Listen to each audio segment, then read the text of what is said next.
오늘은 이런 질문으로 시작해봅니다. 좋은 대학을 나왔는데도 원하는 일자리를 얻지 못한다면 그 이유는 어디에 있을까요? 아마 이 영상을 보시는 분들 중에도 그런 고민을 하는 분들이 계실 겁니다. 밤새워 공부하고 끝없는 경쟁을 버텼는데 막상 사회에 나오니 내 자리가 없다는 사실을 마주한 청년들. 내가 뭘 잘못한 걸까? 이 질문을 수도 없이 던져봤을 겁니다. 하지만 이것은 단순히 개인의 문제가 아닐 수도 있습니다. 급변하는 사회에서 교육과 일자리, 그리고 경제 구조가 어떻게 맞물려 돌아가고 있는지 돌아볼 필요가 있습니다. 조선 말기를 보겠습니다. 개화기 조선은 인재가 절실히 필요했습니다. 새로운 나라를 만들겠다는 꿈으로 수많은 청년들이 신식 교육을 받았습니다. 그들은 경성으로 모였고 일본으로 유학길에 올랐습니다. 나라를 바꾸는 주역이 될 거라 굳게 믿었기 때문이죠. 하지만 현실은 달랐습니다. 돌아와 보니 그들을 기다리는 자리는 거의 없었습니다. 근대화된 산업은 제대로 자리 잡지 못했고 관리나 교사 같은 한정된 직책만 존재했습니다. 당시 신문은 이렇게 적었습니다. 젊은 인재들이 갈 곳이 없다. 청년들이 절망에 빠져 있다. 공부만 하면 나라를 바꿀 수 있을 줄 알았던 청년들. 하지만 사회는 그들을 맞이할 준비가 되어 있지 않았습니다. 메이지 유신 이후에 일본도 크게 다르지 않았습니다. 서양식 근대 교육을 대대적으로 도입했습니다. 수많은 청년들이 대학을 졸업했고 유럽 유학길에 올랐습니다. 스스로를 새로운 엘리트라 여겼죠. 하지만 그들을 기다린 건 하급 관리직이나 단순 잡직뿐이었습니다. 당시 언론은 이들을 잉여학력자라고 불렀습니다. 교육이 만들어낸 희망은 현실의 벽에 부딪혀 좌절로 바뀌었습니다. 이 좌절은 일본 사회를 뒤흔들었습니다.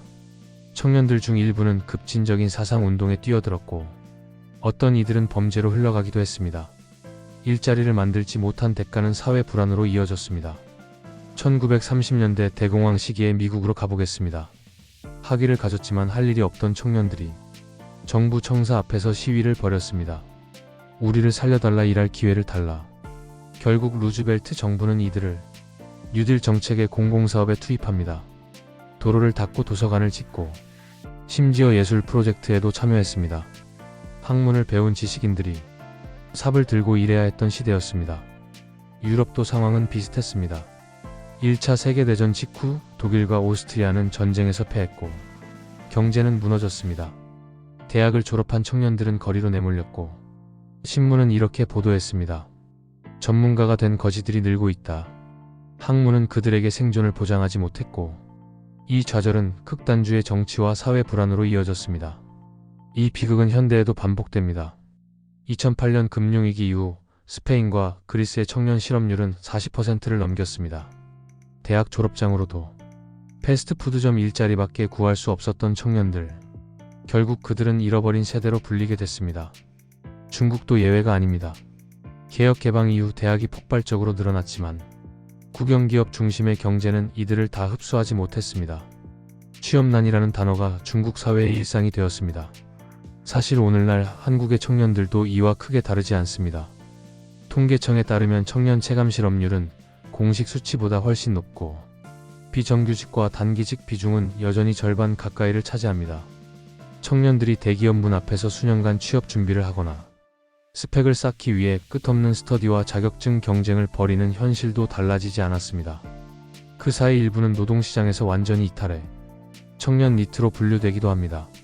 그렇다면 왜 이런 실업은 시대와 나라를 넘어 반복되는 걸까요? 역사를 살펴보면 몇 가지 공통점이 보입니다. 첫째, 교육과 산업의 시간차입니다.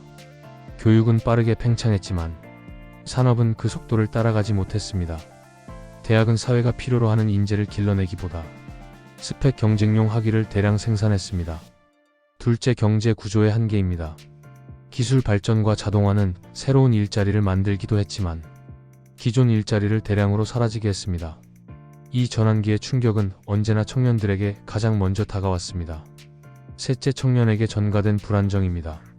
기업은 청년을 경험 부족 인력으로 간주해 값싼 단기 계약직으로만 활용했습니다. 불안정성은 고스란히 청년의 몫이 됐습니다. 마지막으로 정책의 부재입니다. 많은 국가는 청년 교육에는 투자했지만 그 이후에 경로를 설계하지 않았습니다.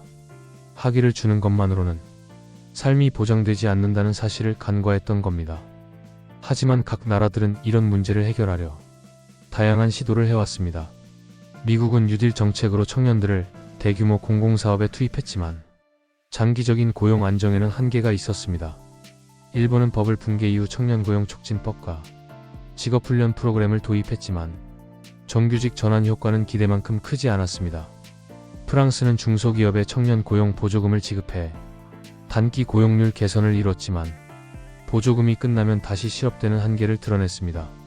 스페인과 그리스는 유럽연합 지원으로 청년 보장제도를 도입했지만 구조적인 경제 문제를 해결하지 못해 청년 실업률은 여전히 40%를 웃돌았습니다. 한국도 청년 인턴제와 청년 고용할당제 등 다양한 정책을 시도했지만 단기적 효과에 그쳤다는 평가가 많습니다. 이 시도들은 단기 실업 완화에는 효과가 있었지만 청년들이 경력을 쌓고 안정적으로 노동시장에 자리 잡도록 하는 데는 부족했습니다. 반면 성과를 거둔 나라들도 있습니다.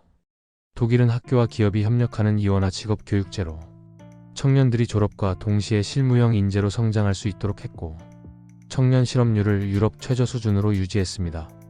덴마크는 해고는 자유롭게 하되 강력한 재취업 훈련과 실업급여를 제공하는 플렉시큐리티 모델로 청년들이 빠르게 이동할 수 있도록 했습니다. 싱가포르는 스킬스 퓨처 정책으로 청년들이 평생 교육을 통해 디지털 기술 역량을 갖추고 새로운 산업으로 진출할 수 있도록 지원했습니다. 호주는 잡 액티브 프로그램으로 청년 맞춤형 취업 지원과 훈련을 제공하며 노동시장 복귀율을 높였습니다. 캐나다는 청년 인턴십 지원과 이민 정책을 결합해 청년들이 다양한 경력을 쌓고 국내외 노동시장으로 진출할 수 있는 기회를 확대했습니다.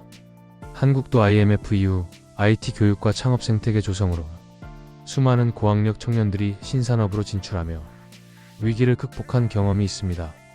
이 사례들의 공통점은 교육과 산업, 그리고 정책이 긴밀하게 맞물려 있었다는 점입니다.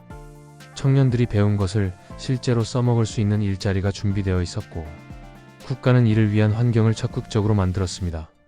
이처럼 어떤 나라는 성과를 거두었고 어떤 나라는 실패했습니다. 중요한 것은 정책이 청년들에게 실제 경력과 기회를 제공했는가였습니다. 그리고 잊지 말아야 할 게 하나 더 있습니다. 사회와 정책이 준비되어야 하는 만큼 청년 개개인도 변화하는 세상에 적응할 준비가 필요합니다.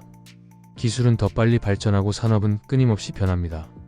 새로운 기술을 배우고 다양한 길을 모색하며 스스로 기회를 만들어가는 시도가 필요합니다. 사회와 개인이 함께 움직일 때 비로소 이 악순환을 끊을 수 있습니다. 결국 문제는 사회가 얼마나 준비되어 있느냐, 그리고 개인이 얼마나 변화에 적응하려 노력하느냐입니다. 청년이 배운 것을 마음껏 펼칠 수 있는 자리, 노력하면 기회가 있는 사회, 그것이 우리가 다시 만들어야 할 미래 아닐까요? 여러분은 어떻게 생각하시나요? 대학 졸업장이 과연 우리의 미래를 보장해 줄까요? 아니면 이제 새로운 길을 만들어야 할까요?